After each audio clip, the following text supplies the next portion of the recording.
Good morning dear students. मैं Avinash Agrawal, assistant professor of zoology from government Bangur college Didwana. आज हम BSc part 3 के environmental biology paper से food chain and food web अर्थात खाद्य श्रृंखला और खाद्य जाल के बारे में जानकारी प्राप्त करेंगे। तो सबसे पहले हम समझते हैं फूड चेन किसे कहते हैं। Their sequence of eating and being eaten in an ecosystem is known as food chain। अर्थात पारिस्थितिकी तंत्र में खाने और खाए जाने का श्रृंखलाबद्ध प्रक्रम खाद्य श्रृंखला कहलाता है। अन्य परिभाषा ऊर्जा के संदर्भ में transfer of food energy from the plants through a series of organisms is known as food chain.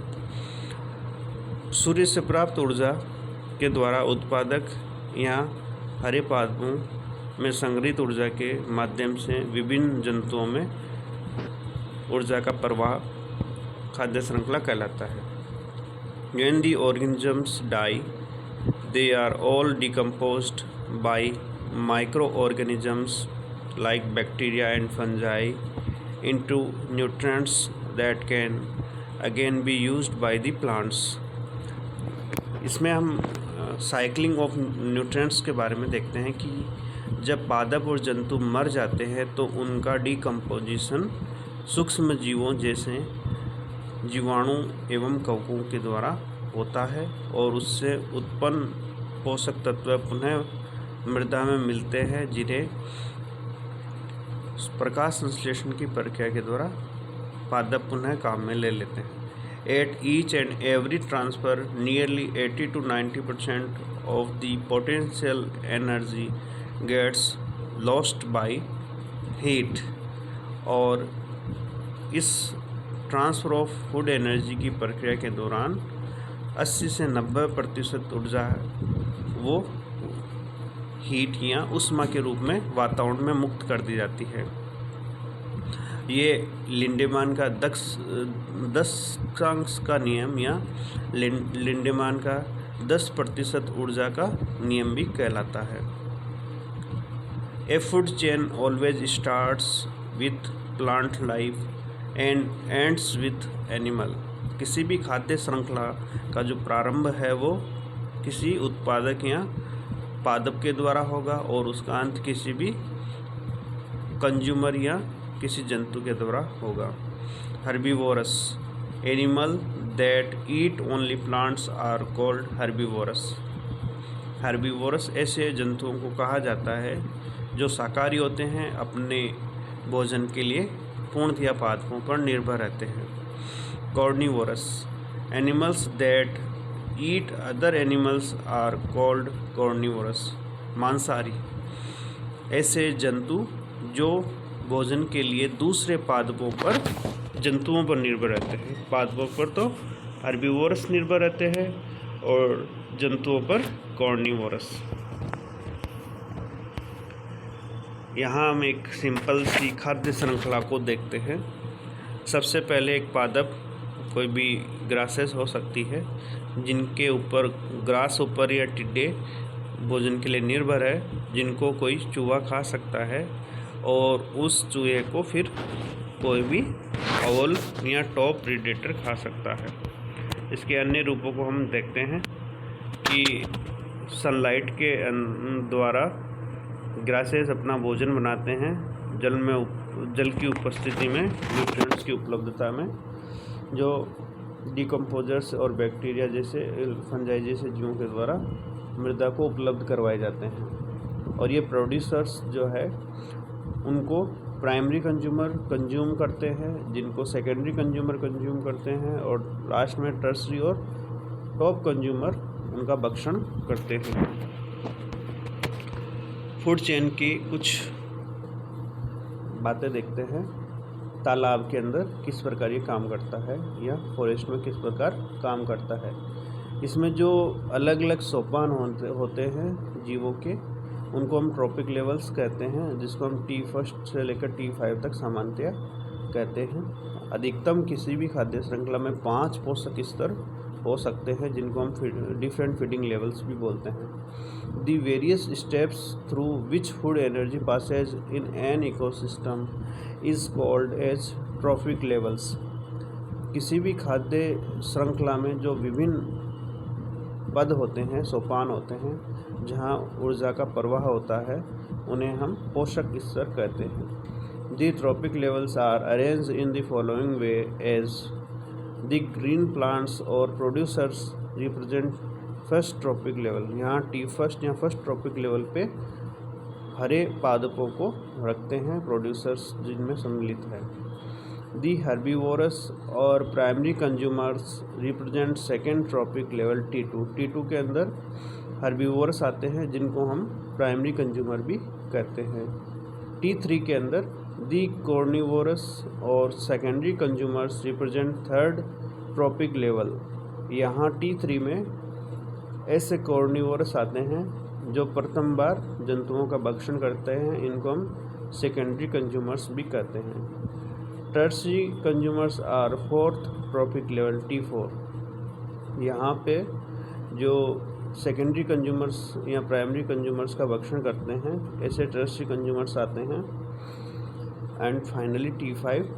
Finally इसमें हम कभी कभी बड़े स्तर पे देखते हैं तो टॉप प्रीडेटर वाली कॉन्सेप्ट भी आती है, अन्यथा यहाँ पर हम डिकम्पोजर्स को रखते हैं, जिसमें कि बैक्टीरिया एंड फंजाई आते हैं। टाइप्स ऑफ फूड चेन, यहाँ पे ग्रेजिंग और डिट्राइटस फूड चेन के बारे में हम पढ़ेंगे।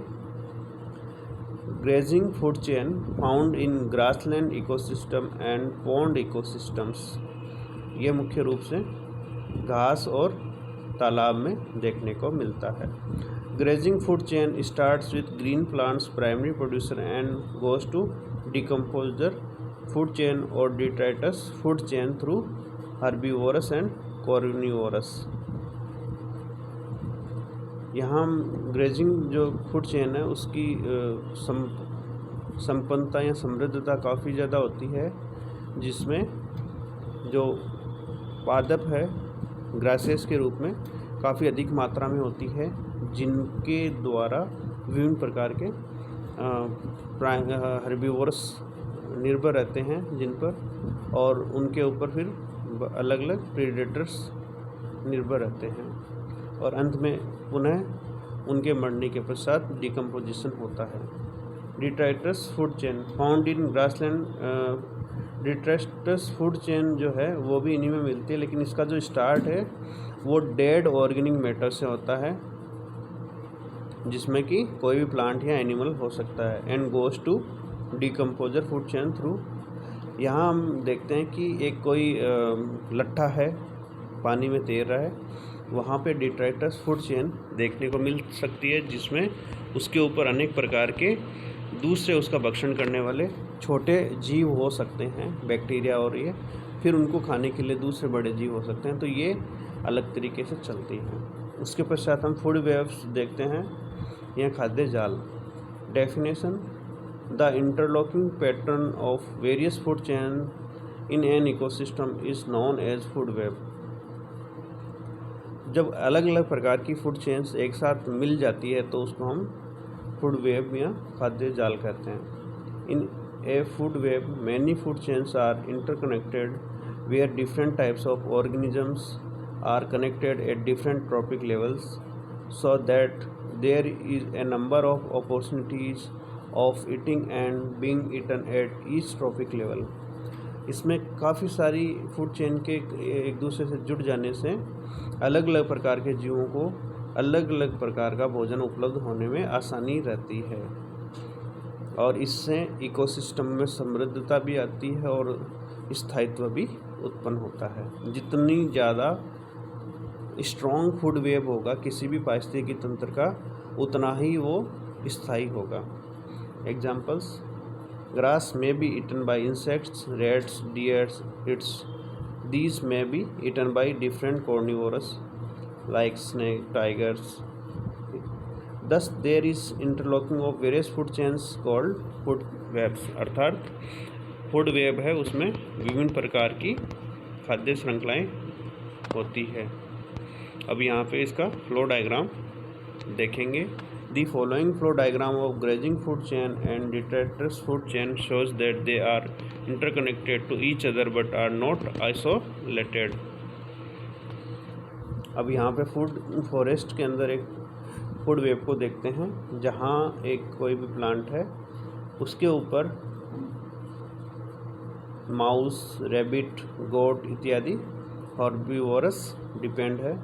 अब इनको खाने के लिए ओवल्स है, वाइल्ड कैट है, जैकल है, और उसके पश्चात हम देखते हैं कि इनको स्नैक्स के द्वारा भी खाया जा सकता है। स्नैक्स को ओवल भी खा सकता है, और ऑस्प्रे, काइट इत्यादि के द्वारा भी ये खाए जा सकते हैं। और उसके पश्चात हम टॉप प्रेडेटर के रूप में लायन को देखते हैं, टाइगर इत्यादि होते हैं।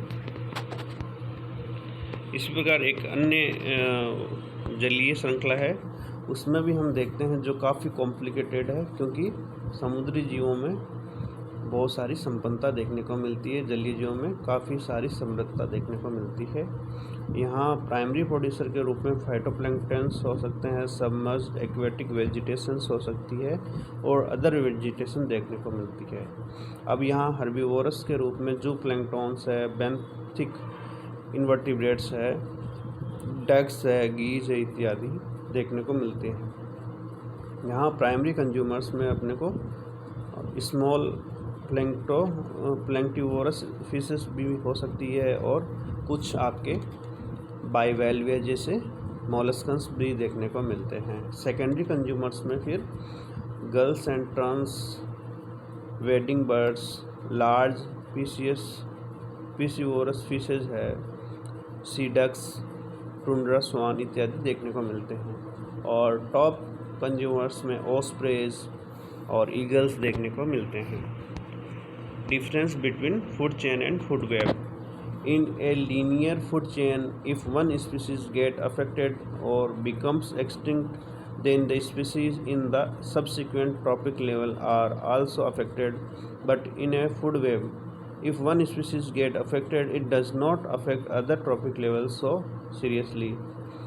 There are number of options available at each trophic level. तो यहाँ फूड चेन में तो कोई भी एक जीव की मृत्यु पर पूरी श्रृंखला प्रभावित होती है, जबकि फूड वेब में ऑप्शंस ज़्यादा होने से ज़्यादा फर्क नहीं पड़ता। Significance of food chains and food webs. Food chains and food webs play a very important role in the ecosystem. Energy flow and nutrient cycling take place through them.